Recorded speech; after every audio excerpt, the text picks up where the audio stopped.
ওয়ালা তাকতুলু আওলাদাকুম মিন ইমলাক, দারিদ্রতার ভয়ে সন্তান হত্যা করবা না, দারিদ্রতার ভয়ে সন্তান হত্যা করবা না। বুখারীর বর্ণনা, রাসূলুল্লাহ সাল্লাল্লাহু আলাইহি সাল্লামকে জিজ্ঞাসা করা হলো, হুজুর সবচাইতে বড় পাপ কোনটি? রাসূলুল্লাহ সাল্লাল্লাহু আলাইহি সাল্লাম বললেন, আনতাদু লিল্লাহি নিদ্দান ওয়া হুয়া খালাকাকা, তুমি তোমার রবের সাথে কাউকে সমকক্ষ হিসাবে ডাকা, অথচ আল্লাহ তোমাকে সৃষ্টি করেছেন। প্রশ্ন করলেন, হুজুর এরপর কোনটা? ফাকাল রাসূলুল্লাহ সাল্লাল্লাহু আলাইহি ওয়াসাল্লাম, আন তাকতুলা ওয়ালাদাকা মাখাফাতা আইয়াতআমা মাআক, তোমার সন্তান তোমার খাবারে অংশগ্রহণ করবে এই ভয়ে সন্তান হত্যা করা। তোমার সন্তান তোমার খাবারে অংশগ্রহণ করবে এই ভয়ে সন্তান হত্যা করা। বিষয়টা কি দাঁড়াইলো? এক সন্তানের পরে 10 বছর আর সন্তান হয় না। কেন হয় না? এক সন্তান হওয়ার পরে 10 বছর সন্তান হয় না, কেন হয় না? হয় না নাকি নিচ্ছেন না? যদি বিষয়টা এমন হয় দারিদ্রতার ভয়ে সন্তান নিচ্ছেন না, তো কিয়ামতের মাঠে দাগী 5 জন আসামির দ্বিতীয় নম্বরে দাঁড়ানোর জন্য তৈরি থাকেন। কিয়ামতের মাঠে দাগী আসামি হবে মোটা দাগে 5 জন, মানে প্রথম আরো হবে অনেক, এর মধ্যে 5 জন দাগী আসামির একজন হলো যে দারিদ্রতার ভয়ে সন্তান হত্যা করে। বিষয়টা একটা হলো আপনার স্ত্রীর সমস্যা, আপনার সমস্যার ডাক্তার বলে দিয়েছে, আরেক সন্তান যদি হয় তো এই সমস্যা হতে পারে, বাস্তবিক অর্থে দেখা গেছে অনেক সমস্যা, এটা একটা। আরেকটা হলো আপনি সন্তান নেন না এই ভয়ে যে ওরে কে খাওয়াবে, এই ভয়ে যদি সন্তান না নেন তাহলে কিয়ামতের মাঠে দাগী আসামি হিসেবে দাঁড়ানোর জন্য তৈরি থাকেন। মাঠে আছেন তো সবাই? এক সন্তানের পরে আরেকজন হয় না কেন? আল্লাহ তাআলা বলেন, নাহনু নারযুকুকুম ওয়া ইয়্যাহুম, তোমাদেরকে আমি রিজিক দেই, তোমাদের সন্তান যারা তাদেরকেও আমি আল্লাহ রিজিক দেই। তাহলে সন্তান হত্যা করা আপনারা বলেন হারাম, বলেন সন্তান হত্যা, আবার সন্তান হত্যা, জোরে সন্তান হত্যা। এরপরে আল্লাহ বলেন, ওয়ালা তাকরাবুল ফাওয়াহিশা মা যাহারা মিনহা ওয়া মা বাতান, প্রকাশ্য অশ্লীলতা গোপন অশ্লীলতার কাছেও তোমরা যেও না, এগুলা হারাম। ওয়ালা তাকতুলুন নাফসাল্লাতী হারামাল্লাহু ইল্লা বিল হক, অন্যায় ভাবে কোনো মানুষকে হত্যা করো না, অন্যায় ভাবে কোনো মানুষ হত্যা করা হারাম। যালিকুম ওয়াসাকুম বিহি লাআল্লাকুম তা'কিলুন, আল্লাহ তোমাদেরকে ওয়াজ করতেছে, ওসিয়ত করতেছে, নসিহত করতেছে যাতে তোমরা বুঝো। এরপর আল্লাহ বলেন, ওয়ালা তাকরাবু মালাল ইয়াতীমি ইল্লা বিল্লাতী হিয়া আহসানু হাত্তা ইয়াবলুগা আশুদ্দা, এতিমের সম্পদের কাছেও যেও না। বড় ভাই মারা গেছে, বড় ভাইয়ের 3টা এতিম সন্তান, ছোট ভাই চিন্তা করলো ওরা তো আমার ভাতিজা ভাতিজি, আমি নিজে বড় কইরা কলমের খোঁচায় যেমনি পারি ভাইয়ের সম্পদগুলো আত্মসাৎ করব। এই জাতীয় ফালতু চিন্তার অধিকারী মানুষ আপনাদের এলাকায় না থাকলেও পৃথিবীতে আছে, যারা আপন ভাইয়ের সন্তান এতিম সন্তানদের সম্পদটা আত্মসাৎ করার জন্য লালায়িত থাকে। তাদেরকে জানায়া দিবেন, ইন্নাল্লাযীনা ইয়াকুলুনা আমওয়ালাল ইয়াতামা যুলমা ইন্নামা ইয়াকুলুনা ফি বুতুনিহিম নারা, যারা অন্যায়ভাবে এতিমের সম্পদ ভক্ষণ করে তারা পেটে আগুন খায়। আগুন, বলেন তো যারা এতিমের সম্পদ খায় তারা কি খায়? আগুন খায়। এটা হারাম, এতিমের সম্পদ ভক্ষণ করা যাবে না। আল্লাহ তাআলা এরপরে বলেন, ওয়াউফুল কাইলা ওয়াল মিজানা বিল কিসত, ওজন করবা, মাপবা, যখন ইনসাফের সাথে মাপবা। সাবধান, ওজনে কম দেওয়া হারাম, মাপে কম দেওয়া হারাম, এগুলা আমি আল্লাহ হারাম করেছি। আল্লাহ তাআলা এগুলা হারাম করে দিয়েছেন, নবীরে বলছে আপনি তেলাওয়াত করে আপনার উম্মতকে শোনায়া দেন, আমি আল্লাহ এগুলা হারাম করছি। এরপর আল্লাহ বলেন, ওয়া ইযা কুলতুম ফা'দিলু ওয়ালাউ কানা যা কুরবা, কথা বললে ইনসাফের সাথে বলবা, যদিও তোমার নিকট আত্মীয় হয়। তিনি আমার নিকট আত্মীয়, এখন আমি একটা কথা বলবো, কথা বলার সময় আমার মাথায় যেন এটা না আসে আমার আত্মীয়র পক্ষেই কথাটা বলি না। আল্লাহ বলেন যেটা ইনসাফ সেটাই বলবা, সেটা তোমার আত্মীয়র পক্ষে যাক বিপক্ষে যাক। তাহলে কি শিখলাম? কথা বলার সময় অন্যায় বলা হারাম, আত্মীয় স্বজন দেখেও যদি অন্যায় কথা বলেন এটা কি হবে? হারাম। হ্যাঁ হারাম, এটা আল্লাহ হারাম করেছে। এরপরে আল্লাহ বলেন, ওয়া বিআহদিল্লাহি আউফু, আল্লাহর ওয়াদা পুরা করো। আল্লাহ পাক রব্বুল আলামিনের সাথে যে ওয়াদা, এটা পুরা করো। আল্লাহ আমাদের রব, রবের সাথে আমরা ওয়াদাবদ্ধ, তার হালালগুলা মেনে নিব, হারামগুলা বর্জন করবো, এগুলো আমাদের পূরণ করতে হবে। আল্লাহর ওয়াদা পূরণ না করা এটা হারাম। আল্লাহ তাআলা আমাদেরকে আল্লাহর হারামকৃত বিষয়গুলা থেকে বেঁচে থাকার তৌফিক দান করেন। এবার চলেন, হারামের মধ্যে কিছু হারামের সম্পর্ক কথার সাথে, প্রিয় ভাইয়ের একটু বলতে হবে, হারামের কিছু সম্পর্ক কিসের সাথে বলেন? যেমন মিথ্যা কথা বলা হারাম। মিথ্যা কথা বলা কি হারাম? একটু মন দিয়ে শোনেন। সহিহ বুখারীর বর্ণনা 6094 নম্বর হাদিস। এই হাদিসটা শোনানোর আগে আমি আপনাদেরকে বলছি, এই যুগে যদি কেউ চান যে আবু বকর সিদ্দিক রাদিয়াল্লাহু তাআলা, আবু বকর তার উপাধি যেমন সিদ্দিক, আল্লাহ তাআলা আপনি যদি চান এই যুগেও আপনার নামের পিছনে সিদ্দিক লেখা হোক, হাদিস দ্বারা প্রমাণ হয় এই যুগেও কোনো মানুষ চাইলেই আল্লাহর কাছে সে সিদ্দিক নামটা লেখাইতে পারে। সাথে সাথে মনে রাখবেন, মিথ্যা নবুয়ত দাবিদার তার নাম মুসাইলামাতুল কাযযাব। এই যুগে কোনো ব্যক্তি যদি চায় যে আমার নাম কাযযাব হোক, এটাও সে পারবে। অধিক মিথ্যাবাদী, এটাও সে কি করবে? পারবে। সহিহ বুখারীর 6094 নম্বর হাদিস। قال رسول الله صلى الله عليه وسلم إن الصدق يهدي إلى البر وإن البر يهدي إلى الجنة। রাসূলুল্লাহ সাল্লাল্লাহু আলাইহি ওয়াসাল্লাম বলেন, সত্য কথা পুণ্যের রাস্তা দেখায়, পুণ্য জান্নাতের রাস্তা দেখায়। ইন্নার রাজুলা লা ইয়াসদুকু ওয়া ইয়াতাহাররা সিদকা হাত্তা ইয়াকুনা সিদ্দীকা। কোন মানুষ যখন সত্য কথা বলে, উঠতে সত্য, বসতে সত্য, মুআমালাত মুআশারাতে সত্য, ব্যবসা করে সত্য কথা বলে, কোনো কিছু ক্রয় করে সত্য কথা বলে, তার জীবনটা সত্য আর সত্য, নবী বলেন এক পর্যায়ে তার নামটা আল্লাহর খাতায় সিদ্দিক বলে লিপিবদ্ধ হয়ে যায়। কি বলে? তাহলে দেখেন প্রিয় ভাইয়েরা, এই যুগে আমরা চাইলে আমাদের নামটা সিদ্দিক লেখাইতে পারি আল্লাহর কাছে। এরপরে নবী বলেন, ওয়া ইন্নাল কাযিবা ইয়াহদি ইলাল ফুজুর ওয়া ইন্নাল ফুজুরা ইয়াহদি ইলান নার।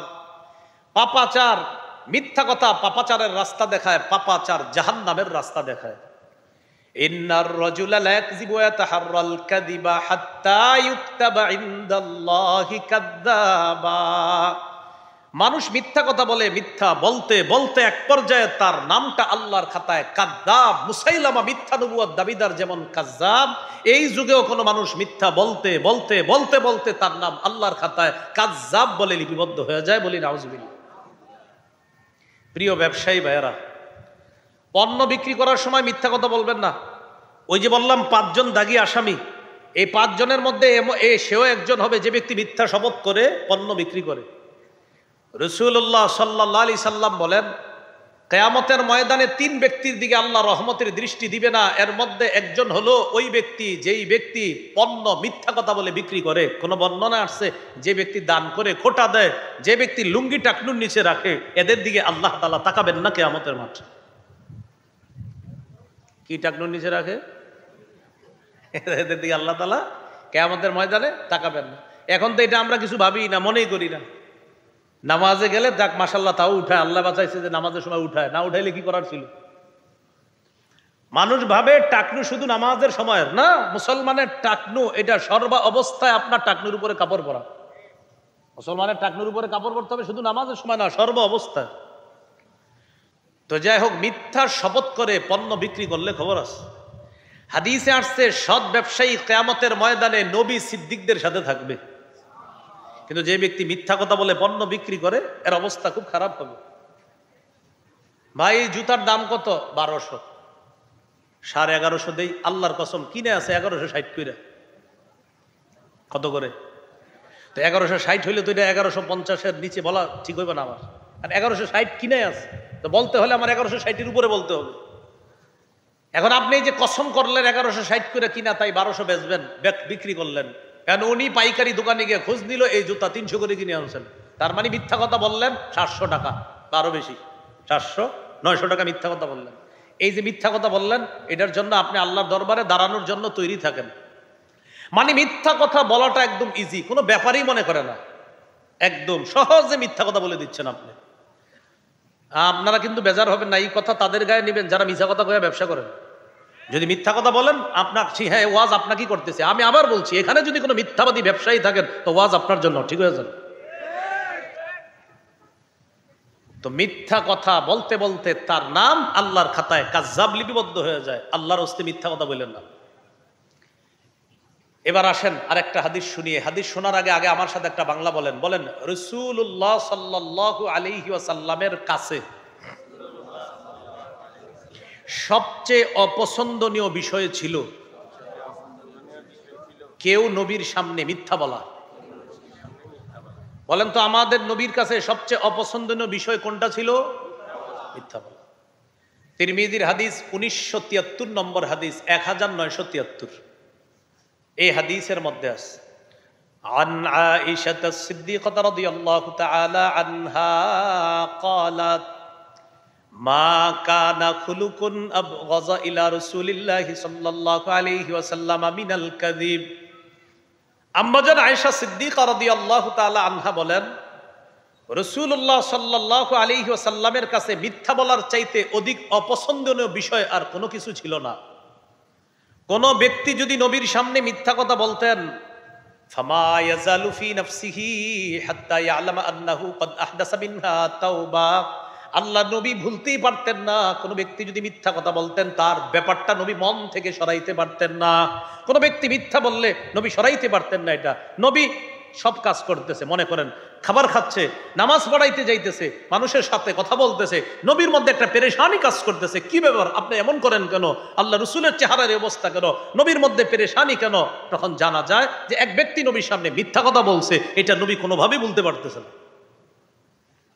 কি যে একটা লোক মিথ্যা কথা কেমনে বলে, এটা আল্লাহ রসুল এটা মানতে পারতেছে না যে একটা মানুষ মিথ্যা কথা বললো কেন। কখন গিয়া নবীজির পেরেশানি দূর হইতো? যখন নবী জানতেন যে হুজুর অমুকে তওবা করছে আর মিথ্যা বলবে না, তখন নবীজি পেরেশানি থামতো। এর আগ পর্যন্ত নবী সারাক্ষণ এটা মনের মধ্যে রাখতেন, আচ্ছা লোকটা আমার সাথে মিথ্যা বললো কেন। তাহলে কি শিখলাম প্রিয় ভাইয়েরা? যদি জীবনে মিথ্যা কথা বলেন, বলার আগে চিন্তা করবেন যে আমার এই মিথ্যা কথাটা আমার হাবিবের কাছে সবচেয়ে অপছন্দের। এবার আমার সাথে বলেন, বাহানা করেও মিথ্যা বলা যাবে না। ছোট সন্তানকে বলেন আব্বু আম্মু বলে ডেকে মজা দেওয়ার কথা বলে মজা না দিলে মিথ্যা কথা।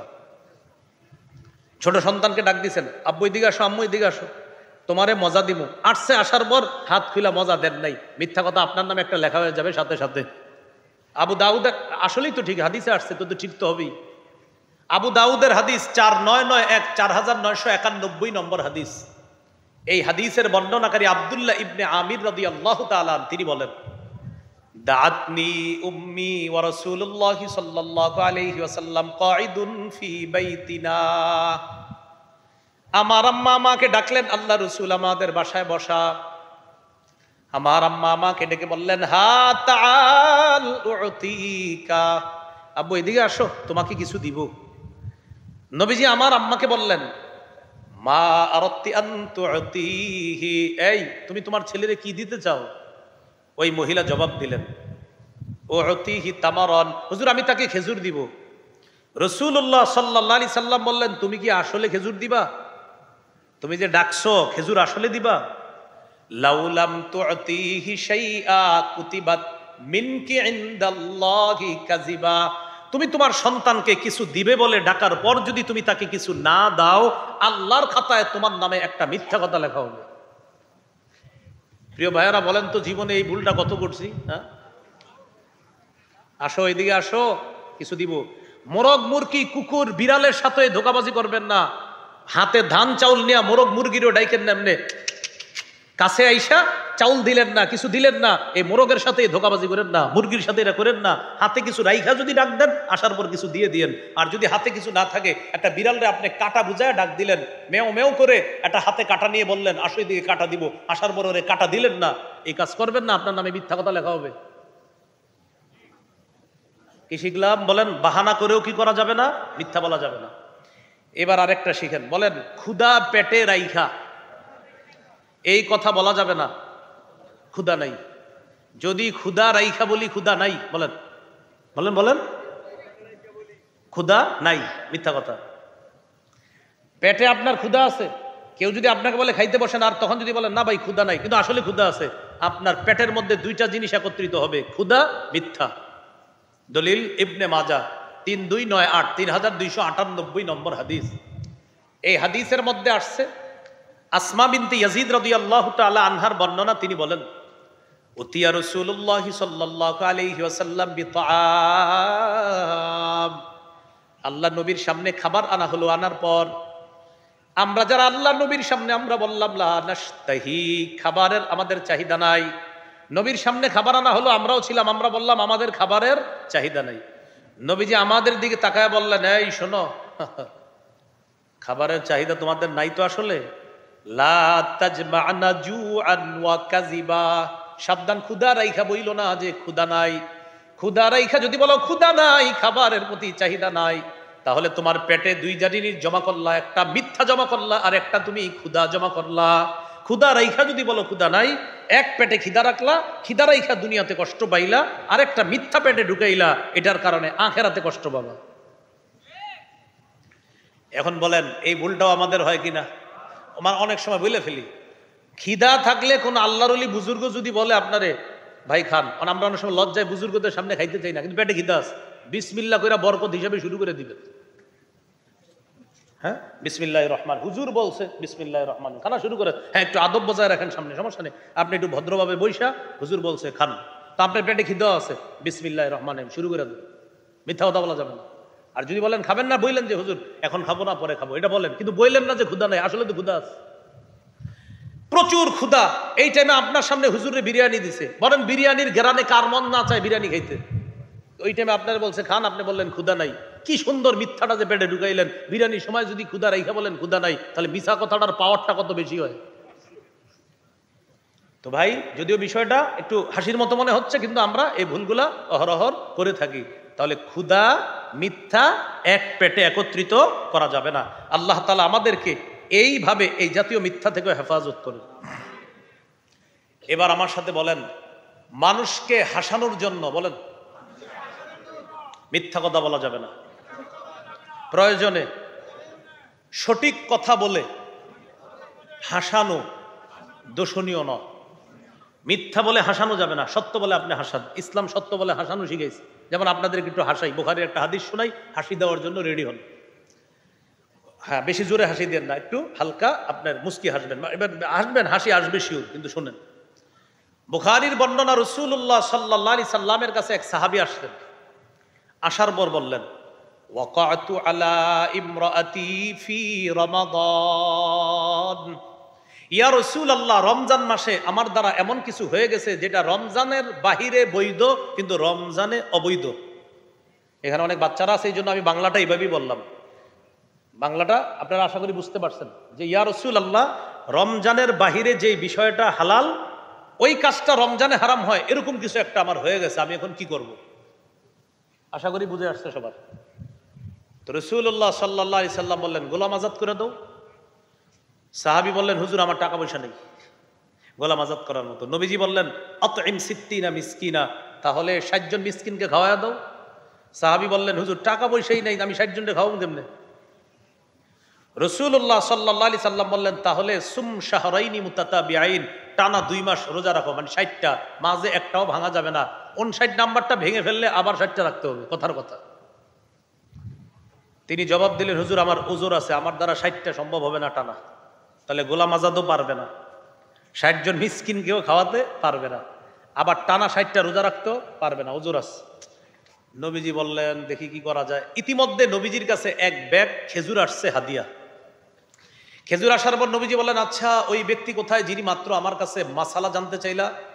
উনি বললেন, হুজুর আসি। নবীজি বললেন, নাও খেজুরগুলা নাও, তাসাদ্দাক বিহা, এগুলা সদকা করে দিবা, আল্লাহ তোমাকে মাফ করে দিবে। তিনি বললেন, হুজুর কারে সদকা করুন? নবীজি বললেন, তোমার চেয়ে গরিব যারা। এবার আপনারা মন দিয়ে শোনেন কি বলে। হুজুর এই 2 বর্ডারের মাঝে যে এলাকাটা আছে, আমার চেয়ে গরিব আর কেউ নাই। এই যে একটা হাসি দিচ্ছেন না আপনারা, সব হয়েছে। আল্লাহ রসুল ঠিক এই কথাটা শুনে একটা হাসি দিছে, নবীর সামনের পাটের দাঁতগুলা দেখা গেছে। এই জন্য এখানে আমাদের উস্তাদরা পড়াইতেন, উস্তাদ হাসতেন, আমাদেরকে হাসাইতেন। এই হাসিতে আল্লাহ সওয়াব দেয়, আর মিথ্যা বলে হাসাবেন যেটা, সেটাতে গুনাহ হবে। বুঝে আসছিনি কথাটা? তো রাসূলুল্লাহ সাল্লাল্লাহু আলাইহি সাল্লাম এটা শুনে হাসলেন। হাসার পর বললেন, তো কি করা? ফানতুম ইজান, নেও খেজুরগুলা নাও, তোমরাই ঘরে গিয়ে খাও, যাও যাও, তোমার সে গরিব কেউ নাই, এখন তুমি নাও, ঘরে গিয়ে তোমরাই খাও। তাহলে ভাই আমরা গুরুত্বপূর্ণ একটা কথা শিখলাম, হাসির ছলেও মিথ্যা বলবো না, কাউকে হাসানোর জন্য আমরা মিথ্যা কথা বলবো না। তিরমিজির হাদিস 2315 নম্বর হাদিস।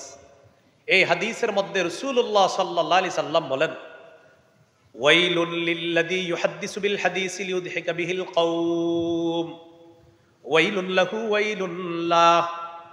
রাসূলুল্লাহ সাল্লাল্লাহু আলাইহি সাল্লাম বলেন, ওয়াইলুন, ওই ব্যক্তির জন্য ধ্বংস যে ব্যক্তি ইউহাদ্দিসু কথা বলে, ফায়াকযিবু আর মিথ্যা কথা বলে, লিইউদহিকা বিহিল কওম মানুষকে হাসানোর জন্য মিথ্যা কথা বলে, ওয়াইলুন লাহু ওয়াইলুন লাহ তার জন্য ধ্বংস, তার জন্য ধ্বংস, তার জন্য ধ্বংস যে মানুষকে মিথ্যা কথা বলে হাসানোর জন্য। আল্লাহ আমাদের এই মজলিসগুলা মাহফিলগুলাকেও মিথ্যা কথা থেকে হেফাজত করেন। তাহলে কি শিখলাম ভাই? একটা শিখলাম মিথ্যা বলতে বলতে কাযযাব হয়ে যায়। আরেকটা শিখলাম রাসূলুল্লাহ সাল্লাল্লাহু আলাইহি সাল্লামের কাছে সবচেয়ে অপছন্দনীয় বিষয় মিথ্যা বলা। আরেকটা শিখলাম বাহানা করেও আজকে থেকে আমরা কখনো মিথ্যা বলবো না। আরেকটা জিনিস শিখলাম পেটে ক্ষুধা রাইখা আমরা কখনো মিথ্যা কথা বলবো না। আরেকটা জিনিস শিখলাম মানুষকে হাসানোর জন্য আমরা কখনো মিথ্যা কথা বলবো না। এবার বলেন, পরিণতি চিন্তা না করে বলেন, একটা মিথ্যা কথা বললে 70 বছর জাহান্নামী হওয়া লাগতে পারে। পরিণতি চিন্তা না করে কথা বলে কিভাবে দেখেন, 3 জন 4 জন আমরা একসাথে হয়েছি তখন বলে ফেলি এইভাবে, ও অমুকে আরে কইস না, হ্যাঁ কি ভালো মানুষ না, আন্দাজি, হ্যাঁ আর কি, মানে কথার কথা বলে ফেলছি। এক ব্যক্তির নামে কিছু মিথ্যা কথা বললাম, ওই ব্যক্তি আমার সাথে দেখা হল, কি তুই নাকি আমার নামে চা দোকানের সামনে এগুলো বলছস? কই কখন, আমি তো এমনি বলছি 2-1টা কথা। এই যে আপনি 2-1টা কথা তার নামে বললেন আর এটা মিথ্যা কথা, রাসূল বলেন এই একটা মিথ্যা তোমাকে 70 বছর জাহান্নামী বানাতে পারে। তিরমিজির হাদিস 2314 নম্বর হাদিস। রাসূলুল্লাহ সাল্লাল্লাহু আলাইহি সাল্লাম বলেন, ইন্না রাজুলা লা ইয়াতাকাল্লামু বিল কালিমা মা ইয়াতাবায়্যানু ফিহা। এটা একটা বর্ণনা বুখারীর। আর তিরমিজির বর্ণনা, ইন্না রাজুলা লা ইয়াতাকাল্লামু বিল কালিমা লা ইয়ারা বিহা বাসা। মানুষ মাঝে মাঝে কথা বলে পরিণতি চিন্তা করে না, মানে মন চাইছে বইলা দিস। ইয়াহবি ফিন্নার ইয়াহি বিহা ফিন্নার 70 খরিফা। এই একটা কথা তাকে 70 বছর জাহান্নামে নিবে। আল্লাহ আমাদেরকে হেফাজত করেন। এবার আমার সাথে বলেন, বলেন একটা মিথ্যা কথা বললে এই মিথ্যা কথার দুর্গন্ধে ফেরেশতারা ওই মুহূর্তে 1 মাইল দূরে চলে যায়। একটা মিথ্যা কথার দুর্গন্ধে ফেরেশতারা 1 মাইল দূরে চলে যায়। তিরমিজির বর্ণনা 1971 নম্বর হাদিস। এই হাদিসের মধ্যে আসছে রাসূলুল্লাহ সাল্লাল্লাহু আলাইহি সাল্লাম বলেন, ইদা কাযাবাল আবদু তাবাআদা আনহুল মালাইকা মিলান মিন নাতনিমা জাআ বিহি। কোন মানুষ যখন মিথ্যা কথা বলে তার থেকে ফেরেশতারা তার মিথ্যার দুর্গন্ধে 1 মাইল দূরে চলে যায়। বলি নাউজুবিল্লাহ। এবার আমার দিকে তাকান, একজন মানুষ, এই মানুষটা ফরজ ইবাদত করে, নফল ইবাদত করে, তাহাজ্জুদ পড়ে, কিন্তু আবার কিছু হারাম কাজ করে। এই মানুষটা ফরজ ইবাদত করে, ওয়াজিব ইবাদত করে, নফল একটু কম পড়ে, কিন্তু হারাম কাজ করে না। এই লোকটা প্রচুর ইবাদত করে, পাশাপাশি কিছু হারাম কাজও করে ফেলে। এই লোকটা ফরজ ওয়াজিবগুলা ঠিক রাখে, নফল পারলে পড়ে, না পারলে অতটা পড়ে না, কিন্তু একটা হারাম কাজও করে না। নবীজি বলেন এই লোকের ইবাদত প্রচুর কিন্তু হারামের মধ্যে লিপ্ত আছে। এই লোকের ইবাদত একটু কম কিন্তু হারামে লিপ্ত নাই। আমি নবী এই যে হারাম থেকে বেঁচে থাকলো তাকে পৃথিবীর মানুষের মধ্যে শ্রেষ্ঠ ইবাদত গুজার বান্দা বলে ঘোষণা করলাম। হারাম থেকে বাঁচা। তিরমিজির হাদিস 2305 নম্বর হাদিস। আবু হুরায়রা রাদিয়াল্লাহু তাআলা আনহুর হাত ধরে রাসূল সাল্লাল্লাহু আলাইহি সাল্লাম বললেন, আবু হুরায়রা তোমারে কয়েকটা বিষয় শিখিয়ে দিই। 1 নাম্বার, ইত্তাকিল মাহারিমা তাকুন আবাদান নাস। তুমি হারাম থেকে বাঁচো, মানুষের মধ্যে সবচাইতে শ্রেষ্ঠ আবেদ হয়ে যাবা যদি হারাম থেকে বাঁচো। এই হলো কথার হারাম, মিথ্যা কথা বলা। আরেকটা হলো খাদ্যের হারাম, সুদ খাওয়া হারাম, ঘুষ খাওয়া হারাম। হাদিসের একটা কিতাব আছে মুসনাদে আহমদ, এই কিতাবের 17,822 নম্বর হাদিস। এই হাদিসের মধ্যে আসছে কোন এলাকার মধ্যে যদি সুদের কারবার বেড়ে যায়, ওই এলাকাটা আল্লাহ দুর্ভিক্ষের আযাব দ্বারা পাকড়াও করে। ওই এলাকায় আগে ভালো ভালো নিয়ামত ছিল, ফসল হইতো, মাছ হইতো, মুরগির ফার্মে ভালো মুরগি হইতো, ডিম ভালো বাড়তো, গাছের মধ্যে ফল ফলাদি সুন্দর হইতো, আগে ডাব হইতো প্রচুর পরিমাণ, সিম, লাউ ইত্যাদি আল্লাহ প্রদত্ত নেয়ামতগুলো অনেক বেশি হইতো। কখন? যখন মানুষ সুদি কারবার করতো না। কিন্তু নবী বলেন, সুদ যে এলাকায় ছড়ায় পড়বে ওই এলাকায় আল্লাহ অর্থনৈতিক গজব দিয়া পাকড়াও করবেন, মানুষ চারদিকে হাহাকার করবে, মানুষ আল্লাহ প্রদত্ত নেয়ামত থেকে বঞ্চিত হবে। কিসের কারবার বাড়লে? সুদ। নবী বলেন, যে এলাকায় ঘুষের কারবার বাড়বে ওই এলাকার সুপুরুষগুলা কাপুরুষ হয়ে যাবে। সুপুরুষগুলা কি হবে? যেমন আমাদের দেশে যদি বাস্তবিক অর্থে জেহাদের ডাক আসে, এমনি হাত তোলে সবাই, কিন্তু বাস্তবিক জেহাদের ডাক যখন আসবে তখন অনেকের মা বাবা তারে বুঝাবে, হুজুরা যাক, তুই ঘরে থাক, তুই কেন কেন জানেন? ওই যে আমাদের দেশে মোটেই ঘুষ কারবার নাই তো, এজন্য তারা এখন সুপুরুষ। আমাদের দেশে ঘুষের কারবার না থাকার কারণে তারা সবাই সাহসী পুরুষ নাকি আছে? নবী বলেন, যেই দেশে ঘুষের কারবার বাড়বে এই দেশের সব কাপুরুষ হয়ে যাবে। এই জন্য দেখবেন আপনি হাত সবাই তোলে, যখন কাজের মতো কাজ হওয়ার জন্য যখন তৈরি হবে তখন বুঝায়, তুই ঘরে থাক, হুজুরা যাক, তুই থাক, ঘরে থাক। কেন? ওই যে ঘোষ চারদিকে বাড়ছে, এই ঘোষ এটা হারাম, এটা খাদ্যের হারাম। আর একটা হলো কর্মের হারাম, শিরিক করা হারাম, বেদাত করা হারাম। এই হারাম কাজগুলা করা যাবে না। আমি এবং হাফসা পরামর্শ করলাম, রাসূলুল্লাহ সাল্লাল্লাহু আলাইহি ওয়াসাল্লাম আমাদের দুইজনের যার কাছে আগে প্রবেশ করবে সে নবীকে বলবে, আপনার মুখ থেকে মাগাফিরের গন্ধ পাই, আপনি কি মাগাফির খেয়েছেন? নবীজি তার আরেক স্ত্রী জয়নব রাদিয়াল্লাহু তাআলা আনহার কাছে অবস্থান করতেন, সেখানে মধুপান করতেন। আম্মাজান আয়েশা এবং হাফসা রাদিয়াল্লাহু তাআলা আনহুমা তারা পরামর্শ করলেন, আমাদের দুইজনের যার কাছে নবী আগে আসবে সে নবীকে বলবে, আপনার মুখ থেকে মাগাফিরের গন্ধ পাচ্ছি, আপনি কি মাগাফির খেয়েছেন? উদ্দেশ্য হলো যেন নবীজি এরকম বেশি বেশি ওখানে না যায়। ফাদাখালা আলা ইহদাহুমা, দুই বিবির একজনের কাছে রাসূলুল্লাহ সাল্লাল্লাহু আলাইহি সাল্লাম প্রবেশ করলেন। ফাকালাত লাহু যালিকা, পরামর্শ অনুযায়ী ওইটাই বললেন, ওই যে আপনি কি মাগাফির খেয়েছেন? আপনার মুখ থেকে মাগাফিরের গন্ধ পাই। ফাকালা রাসূলুল্লাহ সাল্লাল্লাহু আলাইহি ওয়াসাল্লাম, লা বাল শারিবতু আসালা, আমি তো মাগাফির খাই নাই, আমি মধুপান করেছি। তার মানে তোমরা আমার মুখ থেকে মাগাফিরের গন্ধ পাও, একটা গন্ধযুক্ত খাবার আর কি, মাগাফিরের গন্ধ পাও? তো বললেন, হ্যাঁ ঠিক আছে। ফালান আউদালা, আজকের পর আমি আর কখনো কিছুতেই এই মধু আর পান করব না, যেহেতু এটার থেকে মাগাফিরের গন্ধ আসে, আর আমার মুখ থেকে গন্ধ আসলে ফেরেশতারা তো আমার কাছে আসবে না। এই জন্য আল্লাহ রাসূল সাল্লাল্লাহু আলাইহি সাল্লাম কাঁচা পেঁয়াজও খাইতেন না। তো নবীজির এটা বলছেন, নবীজি কি বললেন? আজকের পর থেকে আমি আর মধুপান করব না। আল্লাহ তাআলা আয়াত নাজিল করে দিলেন, ইয়া আইয়ুহান নাবিয়্যু লিমা তুহাররিমু মা আহাল্লাল্লাহু লাক, হে নবী, আল্লাহ যা হালাল করেছেন আপনি কেন তা নিজের জন্য হারাম করেন? মধু আপনার জন্য হালাল, এখান থেকে মাগাফিরের কোনো গন্ধটন্ধ আসে না, এটা ঠিকই আছে, মধুই, এটা আপনার জন্য হালাল। পরে আছে আয়াত আছে দুইজনকের ব্যাপারে আল্লাহ বলেছিলেন তওবা করার জন্য, পরে দুজন তওবা করেছেন। তো যাই হোক, আল্লাহ তাআলা বলে দিলেন, হাবিব মধু আমি আল্লাহ হালাল করেছি, আপনি কেন এটা হারাম করবেন? এখান থেকে বুঝলাম আল্লাহর হালালকে হারাম করতে কেউ পারে না। এ হলো 2 নাম্বার মূলনীতি। 3 নাম্বার, রাসূলুল্লাহ সাল্লাল্লাহু আলাইহি সাল্লাম যা হারাম করেন, আমাদের নবীর হারাম করাটাও আল্লাহর হারাম করার মতোই বিধান হিসাবে সাব্যস্ত হয়। সুবহানাল্লাহ।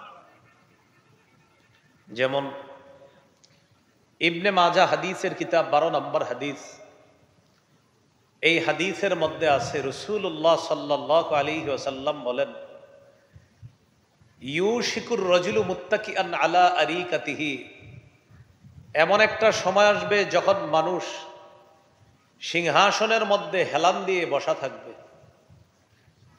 ইউহাদ্দাসু বিহাদিসিম মিন্নি, তার সামনে আমার হাদিস পেশ করা হবে। তখন ওই ব্যক্তি বলবে, বাইনানা ওয়া বাইনাকুম কিতাবুল্লাহ, আমাদের মাঝে তোমাদের মাঝে আল্লাহর কোরআন আছে, কোরআন থাকতে হাদিসের কি প্রয়োজন? আওয়াজ দিয়ে বলি নাউযুবিল্লাহ। রাসূলুল্লাহ সাল্লাল্লাহু আলাইহি ওয়াসাল্লাম বলেন, সত্তর এমন একটা জামানা আসবে যেই জামানায় মানুষ সিংহাসনের মধ্যে হেলান দিয়ে বসা থাকবে। ওই জামানায় ওই ব্যক্তির সামনে আমার হাদিস পেশ করা হবে। সে বলবে, আমাদের মাঝে তোমাদের মাঝে আল্লাহর কোরআনই যথেষ্ট, হাদিসের আবার কি প্রয়োজন? বলি নাউযুবিল্লাহ। ফামা ওয়াজাদনা ফীহি মিন হালালিন ইস্তাহলালনা ওয়া মা ওয়াজাদনা ফীহি মিন হারামিন হারামনা। কোরআনে যেটা আমরা হালাল পাই সেটা হালাল হিসাবে গ্রহণ করলাম, কোরআনে যেটা হারাম পাই সেটা হারাম হিসাবে গ্রহণ করলাম। কথা কিন্তু সুন্দর। কি বলে? কোরআনের হালালকে হালাল মানলেই তো হলো, কোরআনের হারামকে হারাম মানলেই তো হলো, হাদিসের কি প্রয়োজন? এখান থেকে আমার সাথে একটু বলেন, কোরআনের হালালকে আমরা হালাল মানি কিনা, কোরআনের হারামকে আমরা হারাম মানি কিনা? তো তারাও বলতেছে কি, কোরআনের হালালকে হালাল মানি, কোরআনের হারামকে হারাম মানি, বাস এতটুকুই যথেষ্ট, হাদিসের কোনো প্রয়োজন নাই। এটা তাদের বক্তব্য। রাসূলুল্লাহ সাল্লাল্লাহু আলাইহি সাল্লাম বলেন, আলা ওয়া ইন্নামা হাররামা রাসূলুল্লাহ সাল্লাল্লাহু আলাইহি ওয়াসাল্লাম মিসলু মা হাররামাল্লাহ। শোনো, আমি নবী যেটা হারাম করি, আমার হারাম করাটা আল্লাহর হারাম করার মতোই হারাম হিসাবে সাব্যস্ত হয়ে যায়। তাহলে কি শিখলাম?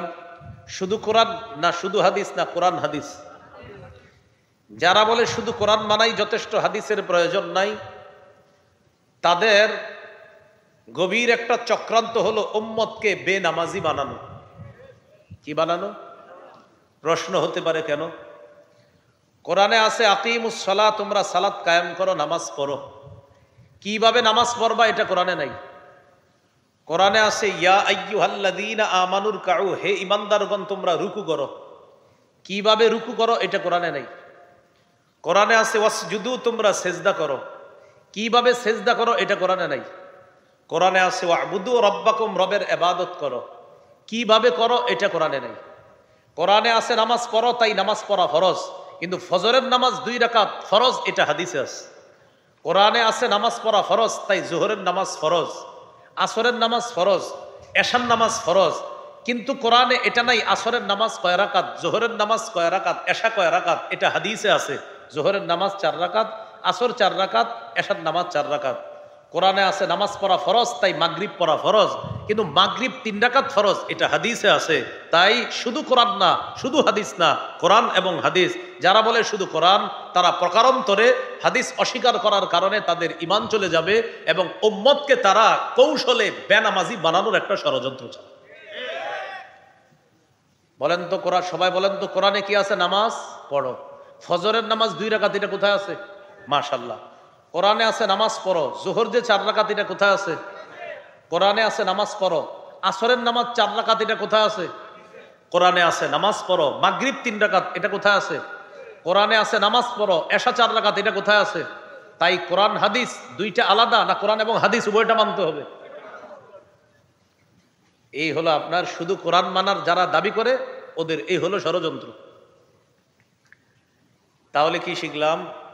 আমাদের নবী কোনো বিধান, এটাও আল্লাহর বিধানের মতোই বিধান হয়ে যায়। যেমন ফজরের নামাজ ফরজ, কিন্তু 2 রাকাত ফরজ, এটা আমাদের নবী সাল্লাল্লাহু আলাইহি সাল্লাম আমাদেরকে জানিয়ে দিয়েছেন। জোহরের নামাজ ফরজ, তবে জোহর যে 4 রাকাত ফরজ, আসর 4 রাকাত ফরজ, এশার নামাজ 4 রাকাত ফরজ, মাগরিব 3 রাকাত ফরজ, এটা আমাদেরকে কে জানায়া দিছে? নবীজি। এবার আমার সাথে বলেন, বলেন হাদিস হলো কোরআনের বাস্তব ব্যাখ্যা। এবার আমার সাথে বলেন, কোরআনে আছে তোমরা নামাজ পড়ো। কোরআনের ব্যাখ্যা হাদিসে আছে। ফজর 2 রাকাত, কোরআনে আছে তোমরা নামাজ পড়ো। কোরআনের ব্যাখ্যা হাদিসে আছে। জোহর আসর এশা 4 রাকাত, কোরআনে আছে তোমরা নামাজ পড়ো। কোরআনের ব্যাখ্যা হাদিসে আছে মাগরিব 3 রাকাত। তাহলে শুধু কোরআন শুধু হাদিস না কোরআন হাদিস? মাশাআল্লাহ, আশা করি বুঝতে পারছেন। তাহলে 1 নাম্বার আল্লাহর হালাল আল্লাহর হারাম। 2 নাম্বার, আল্লাহর হালালকে হারাম করার সাধ্য কারো নেই।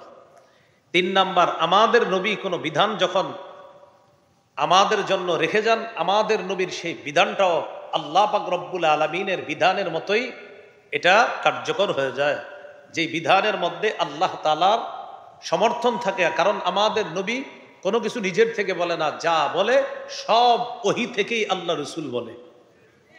আল্লাহ আমাদেরকে কথাগুলা মনে রাখার তৌফিক দান করেন।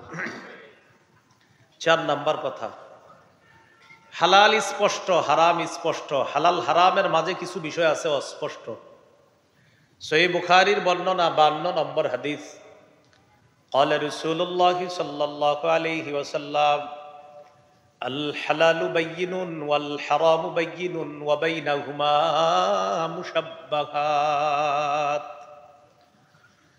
রাসূলুল্লাহ সাল্লাল্লাহু আলাইহি ওয়াসাল্লাম বলেন, হালাল স্পষ্ট, হারাম স্পষ্ট। হালাল হারামের মাঝে কিছু বিষয় আছে অস্পষ্ট। ফামানিত্তাকাল মুশাব্বাহাত, যারা সন্দেহযুক্ত জিনিস থেকে বেঁচে থাকবে, ফাকাদ ইস্তাবরা লিদীনিহি ওয়া ইরজিহি, সে তার দিন এবং তার সম্মানকে হেফাজত করলো। যেমন হালাল স্পষ্ট, যেমন বলেন তো মায়ের সাথে দেখা দেওয়া হালাল, বলেন মায়ের সাথে দেখা দেওয়া, স্ত্রীর সাথে দেখা দেওয়া, মায়ের সাথে দেখা দেওয়া, চাচির সাথে দেখা দেওয়া হারাম। বলেন চাচির সাথে দেখা দেওয়া, খালার সাথে দেখা দেওয়া হালাল, মামির সাথে দেখা দেওয়া হারাম। হালাল স্পষ্ট, হারাম স্পষ্ট। বলেন আপন বোনের সাথে দেখা দেওয়া হালাল, চাচাতো বোন মামাতো বোনের সাথে দেখা দেওয়া হারাম। এই হালাল হারাম স্পষ্ট, এর মাঝে আছে একটা সন্দেহযুক্ত। সন্দেহযুক্ত জিনিস থেকে যে বাঁচবে তার দিন এবং তার সম্মান বাঁচবে। যেমন আজকের এই মাহফিলের না এখানে দেওয়া হয়েছে ওয়াজ দোয়ার মাহফিল লেখা। কি লেখা? কবরবাসীর রুহের মাগফিরাত কামনায় ওয়াজ দোয়ার মাহফিল। এখন আজকের এই মাহফিলের ব্যাপারে এই এলাকার ওলামায়ে কেরাম কি আপনাদেরকে নিষেধ করছে এখানে আইসেন না? আচ্ছা, তাহলে এখানে লেখা কবরবাসীর রুহের মাগফিরাত কামনায় ওয়াজ দোয়ার মাহফিল, এটার বিরোধিতা কেউ করলো না। কিন্তু এরকম মাহফিল নামে আরো পোস্টার হয়, যেই মাহফিলের আগে পরে কিছু লেখা থাকে, ওই লেখা দেখা আশেপাশের মাদ্রাসা মসজিদের ইমাম খতিব ওলামায়ে কেরাম আপনাদেরকে নিষেধ করে, ভাই এখানে যায়েন না। কি শিখলাম?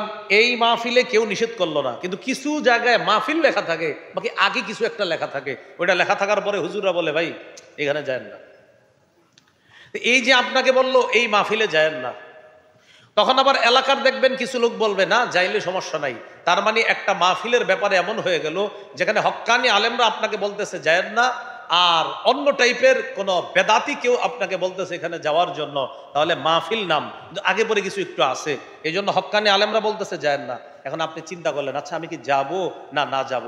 আমার পরামর্শ হলো আপনি কি করবেন দেখেন। আমার পরামর্শ হলো, এখানে এক মাহফিলে যাওয়ার ব্যাপারে দল হয়ে গেছে কয়টা? 2টা।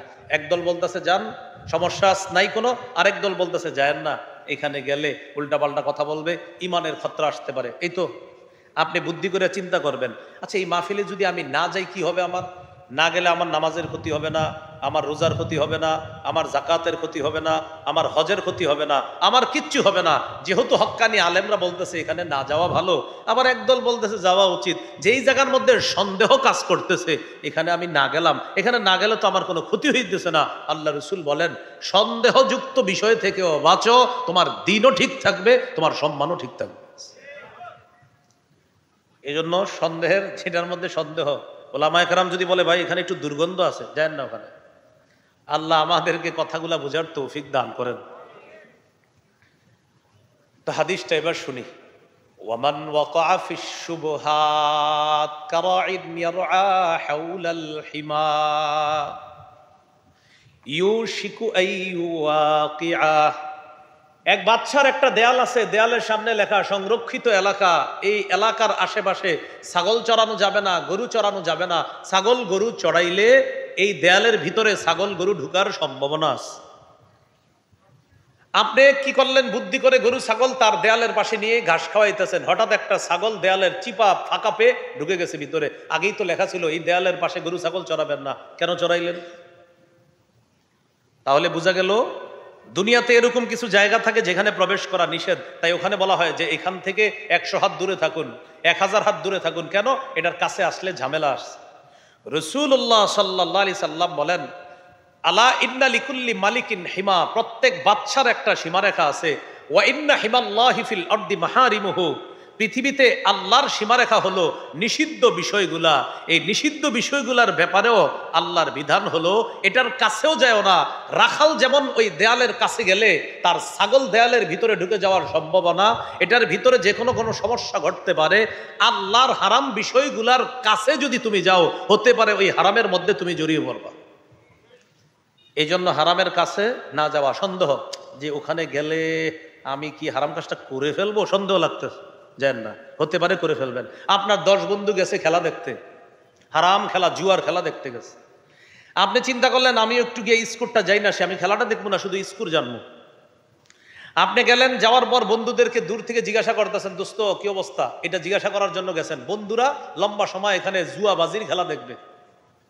সেখানে বন্ধুদেরকে জিজ্ঞাসা করতে যাওয়ার, যখন জিজ্ঞাসা করবেন স্কোরটা, ওই টাইমে সবাই দিছে তালি, এরে ছক্কা। তখন আপনি আর সইতে পারেন নাই, ঘটনা কি, আজকে শেষবারের মতো একটু যাই, দেখি কি হয়। এই যে দেখেন, হারামের সীমা রেখার কাছে যাইতে নিষেধ করছে রাসূল সাল্লাল্লাহু আলাইহি সাল্লাম। কেন? ওখানে যদি তুমি যাও, হতে পারে হারামের মধ্যে তুমি ডুবে যাবে। কথাটা কি বুঝে আসছে সবার?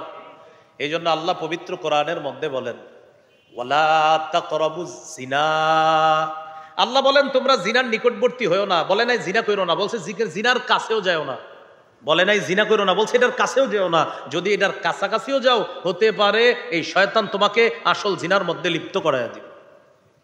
অথচ আমাদের পকেটে পকেটে এখন জিনার উপকরণ আছে। সহিহ বুখারীর বর্ণনা 6612 নম্বর হাদিস। قال رسول الله صلى الله عليه وسلم إن الله كتب على ابن آدم حظه من الزنا أدرك ذلك لا محالة, নিশ্চয়ই আল্লাহ আদম সন্তানকে জিনার পরীক্ষা দ্বারা পরীক্ষা করেন। ফাজিনাল আইনি আন নাজরু, চোখের জিনা হলো দেখা। ওয়াজিনাল লিসানাল মানতিক, মুখের জিনা হলো কথা বলা। ওয়ান নাফসু তামান্না ওয়া তাশতাহি, অন্তর কল্পনা করে, এটা অন্তরের জিনা। এবার আমার সাথে একটু বলেন, সরাসরি যা দেখা, সরাসরি যা দেখা হারাম, মোবাইলে তা দেখা হারাম। যাকে সরাসরি দেখলে চোখের জিনা হয়, তাকে মোবাইলে দেখলেও চোখের জিনা হয়। ঘটনা কি, আওয়াজ কমে গেল কেন? আবার বলেন, যাকে সরাসরি দেখলে চোখের জিনা হয়, বলেন, তাকে মোবাইলে দেখলেও চোখের জিনা হয়, ভিডিও কলে দেখলেও চোখের জিনা হয়, নাটক সিনেমায় দেখলেও চোখের জিনা হয়। এখন নিজের প্রশ্ন করেন, কয়জন এটা থেকে বাঁচতেছে? রাসূলুল্লাহ সাল্লাল্লাহু আলাইহি সাল্লাম বলেন, লা আ'লামান্না আকওয়ামাম মিন উম্মতি ইয়াতুনা ইয়াউমাল কিয়ামাতি বিহাসানাতিন আমসালি জিবালি তিহামা বাইদা ফায়াজআলুহা আল্লাহু হাবাআম মানসুরা।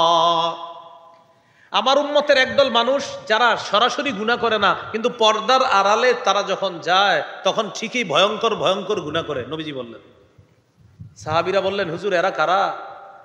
নবীজি বলেন, এরা কিয়ামতের ময়দানে তিহামার সাদা পাহাড়ের মতো বড় বড় আমল নিয়ে উপস্থিত হবে। আল্লাহ তাদের আমলগুলা একদম বিক্ষিপ্ত ধূলিকণার মতো বানায় দিবে। সাহাবীরা বললেন, সিফহুম লানা ইয়া রাসূলুল্লাহ, হুজুর তাদের বর্ণনা একটু আমাদেরকে দেন তো, দেখি তারা কারা, আমরা যেন ওই শ্রেণীর না হই। নবী বললেন, তারা দেখতে তোমাদের মতো, তাদের চামড়া তোমাদের চামড়ার মতো। ইয়াখুজুনা বিল্লাইলি কামা তাখুজুনা, তোমরা যেমন রাতে তাহাজ্জুদ পড়ো তারাও তাহাজ্জুদ পড়ে, তবে হাত্তা ইদা খালাউ বিমাহারিমিল্লাহ ইনতাহাকুহা, এরা যখন নির্জনে কোনো হারাম জিনিস পাওয়া যায় তখন ওই হারাম অপরাধটার মধ্যে তারা লিপ্ত হয়ে পড়ে, ঘন্টার পর ঘন্টা সে অপরাধ করে, প্রতিনিয়ত এই অপরাধ করে। তোমাদের মতো তাহাজ্জুদ পড়ে, তোমাদের মতো নামাজ পড়ে, তোমাদের মতো ইবাদত বন্দেগী করে, কিন্তু আড়ালে নির্জনে গেলে ভয়ঙ্কর অপরাধে প্রতিনিয়ত ঘন্টার পর ঘন্টা সে অপরাধ করতেছে। নবী বলেন, এদের আমলগুলো আল্লাহ কিয়ামতের ময়দানে বিক্ষিপ্ত ধূলিকণার মতো বানায় দেয়। আপনারা মাঠে আছেন? হ্যাঁ, আচ্ছা, এটা এই শুনছেন বর্ণনাটা যে বললাম, শুনছেন? এই অপরাধ হয়ে যাচ্ছে অনেকের। বাঁচা, এটা থেকে বাঁচা। কেন? সূরা আনামের 151 নম্বর আয়াতে আল্লাহ বলেন, ওয়ালা তাকরাবুল ফাওয়াহিশা মা যাহারা মিনহা ওয়া মা বাতান। তোমরা প্রকাশ্য অশ্লীলতার কাছে যেও না, গোপন অশ্লীলতার কাছেও যেও না। আয়াত দ্বারা বোঝা যায় প্রকাশ্যে অশ্লীলতাও হারাম, গোপনে অশ্লীলতাও হারাম। কি বললেন? প্রকাশ্য অশ্লীলতার কাছে যেও না, গোপন অশ্লীলতার কাছেও যেও না। সূরা আনামের 151 নম্বর আয়াতে অনেকগুলা হারামের কথা আল্লাহ বলেন। কুল তাআলাউ আতলু মা হাররামা রাব্বুকুম আলাইকুম আল্লা তুশরিকু বিহি শাইআ। আল্লাহ তাআলা আমাদের সকলকে হারামের ব্যাপারে যে মূলনীতিগুলো বলা হলো একটু মন দিয়ে শুনেন। আল্লাহর হালাল, আল্লাহর হারাম। 2 নাম্বার, আল্লাহর হালালকে হারাম করার অধিকার কারো নাই। 3 নাম্বার, রাসূলুল্লাহ সাল্লাল্লাহু আলাইহি সাল্লামের কোনো বিষয় হারাম করাটা আল্লাহর হারাম করার মতোই হারাম হয়ে যায়। এখান থেকে একটা গুরুত্বপূর্ণ জিনিস আপনারা শিখছেন। নামাজের কথা কোরআনে আছে, নামাজ পড়ো। 2 রাকাত ফজর নামাজ, এটাও কোরআনে আছে। এটা কোথায় আছে? মাশাআল্লাহ, বলেন কোরআনের ব্যাখ্যা হাদিসে আছে। এইভাবে বলবেন কোরআনের ব্যাখ্যা হাদিসে আছে। নামাজ পড়ো কোরআনে আছে। যোহর 4 রাকাত কোরআনে আছে। কোথায় আছে? পুরোটা বলেন কোরআনের ব্যাখ্যা হাদিসে আছে। এভাবে ইনশাআল্লাহ বলে দিতে পারবেন না? হ্যাঁ, তো এইভাবে মনে রাখবো আমরা। 4 নাম্বার, হালাল স্পষ্ট, হারাম স্পষ্ট, মাঝে কিছু অস্পষ্ট সন্দেহযুক্ত জিনিস আছে, এগুলা থেকে আমাদের বেঁচে থাকতে হবে। এটা দিয়ে বুঝিয়েছিলাম যে হারামের মধ্যে পড়ে যাওয়ারও যদি সম্ভাবনা থাকে সেখানে আমরা যাব না, সেটার কাছাকাছি আমরা হব না। আল্লাহ তাআলা আমাদের সকলকে হালাল জীবন যাপন করার তৌফিক দান করেন, হারাম থেকে বাঁচার তৌফিক দান করেন। তো যে বিষয়টা আমরা জানলাম, হক নষ্ট করা এটাও হারাম, বান্দার হক নষ্ট করা এটাও হারাম। এটা আর একটা বিষয়। প্রশ্ন দিয়েন না মাহফিলে, প্রশ্নের উত্তর আমি দিই না, মুফতি সাহেবদেরকে দিয়ে এটা। হ্যাঁ, আল্লাহ তাআলা আমাদের সকলকে যে কথাগুলো বললাম শুনলাম আমরা যেন আমল করতে পারি, আল্লাহ তৌফিক দান করেন। উনি আমার কানে কানে বললেন, হুজুর হক নষ্ট করার কথা, তওবা কবুলের 4টা শর্ত আছে। 4 নাম্বার শর্তটা হলো আমার জিম্মায় কারো হক থাকলে হক আদায় করে দিতে হবে। আল্লাহ এটা মাফ করবে না। যতদিন বান্দার হক আমি আদায় না করব ততদিন কিন্তু আল্লাহ তাআলা মাফ করবে না। বান্দার হক বান্দা আদায় করতে হবে। আজকের হালাল হারাম বিষয়ের যে আলোচনাগুলা, আমার একটা সংকলন মিম্বরে আমানত, এটা যাদের কাছে আছে 3 নাম্বার খণ্ডে এই আলোচনাটা পাবেন। আজকের আলোচনাটা হালাল হারাম সম্পর্কে আলোচনাটা 1 থেকে 10 খণ্ড কিতাব, সন্তানের 64টি অধিকার, 1ম খণ্ড, 2য় খণ্ড শিরিক বেদাত, 3য় খণ্ড হালাল হারাম, 4র্থ খণ্ড স্বামী স্ত্রীর অধিকার, 5ম খণ্ড লা ইলাহা ইল্লাল্লাহর ব্যাখ্যা, 6ষ্ঠ খণ্ড নামাজ, 7ম 8ম খণ্ড পাক নাপাক নামাজের মাসালা, 9ম খণ্ড যাকাত, রমজান, রমজানের শেষের দিকে গুনাহ মাফ করা এবং রমজানের ঈদ, 10ম খণ্ডে রমজান পরবর্তী 8টি করণীয়, এই করণীয়গুলা রমজান পরবর্তী 10ম খণ্ডে আছে। হজের কথা, কোরবানির কথা। কোরবানির গরুটা কেনার আগে আমি আপনাদেরকে বলবো, মিম্বরে আমানতের 10 নম্বর খণ্ডটা একটু পড়বেন। গরুটা কোন টাইপের কিনবেন। আমরা গরু কেনার পরে হুজুরদেরকে ফোন দিই, হুজুর শিঙে সমস্যা, দাঁতে সমস্যা, এই জন্য ওটা পইরার পরে কিনতে যাবেন, তাহলে দেখবেন ইনশাল্লাহ সমস্যাটা হবে না। ঈদের পর, কোরবানির ঈদের পর একটা মেহমানদারির আয়োজন হয় আমাদের দেশে, মুসলমান দেশগুলোতে। মেহমানদারি কেমনে করবেন এই আলোচনা 10 নম্বর খণ্ডে। আর মেজবান যারা আছি আমরা, মেজবানদের কি করণীয়, আর মেহমান যারা আছি আমাদেরও কি করণীয়। আমরা যে আরেকজনের বাড়ি থেকে একদম খামু সুমু শুয়ে থাকবো আর বাইর হমু না, এরকম যে ঠিক না, এই বিষয়গুলা 10ম খণ্ডে আছে। মুহররম মাসের আলোচনা সাহাবীদেরকে কেন্দ্র করে, কারবালাকে কেন্দ্র করে 10ম খণ্ডে। ঘরের কোনায় এসে কাউয়া যদি কাকা করে, অনেকে মনে করে আমার ছেলে মেয়েটা মনে হয় ভালো নাই বিদেশে, এইটা ঠিক না, কুসংস্কার। এই বিষয়গুলা 10ম খণ্ডে আছে। 1 থেকে 10 খণ্ড আপনারা সংগ্রহ করে নেবেন, অনলাইনে পাওয়া যায়। আর ওরা এখানে গাড়িতে নিয়ে এসেছে, অনলাইনে যে দামে পাওয়া যায় এর চেয়ে একটু কম দামে ওদের কাছে পাবেন সম্ভবত। ওদের কাছ থেকে 10 খণ্ড যদি পারেন 10 খণ্ডই সংগ্রহ করে নেন, আর চাইলে ভেঙে ভেঙেও ওরা বিক্রি করে, ওদের কাছ থেকে নিতে পারেন। গাড়িতে আছে, গাড়ির কাচ না ভেঙে ওখান থেকে সংগ্রহ করবেন। আল্লাহ আমাদের সকলকে যে কথাগুলো বললাম শুনলাম, হালাল জীবন গ্রহণ করা, হারাম থেকে বেঁচে থাকার তৌফিক দান করেন। আমিন ওয়া আখিরু দাওয়ানা আনিল হামদুলিল্লাহি রাব্বিল আলামিন।